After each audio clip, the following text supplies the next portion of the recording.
Ромите не живеат заградени со бодликава жица и дека не може да се мешаат со другото население.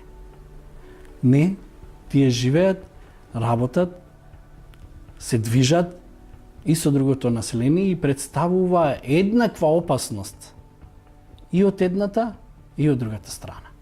Ако ние сакаме да се заштитиме од COVID-19, ева мора да има разбирање за ситуацијата во која што се наоѓаме сите. Настрана од правилното побарување на долгот кој што го имаат граѓаните.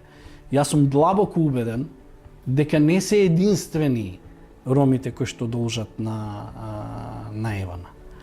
Ама искрен да бидам, јас, можеби не знам, не стигнало до мене, пред една недела во најзагрозената населба во Гостивар се исклучени неколку фамилии од електрична енергија. Како очекуваме тие луѓе да одржуваат хигиена? Како очекуваме тие луѓе да се бањаат? На што? На дрва, уште на сред двор треба да се запали оган, да се грее вода. Во 21 век, како тие деца да ги одржуваме чисти? Како нив да ги заштитиме од прљавштини?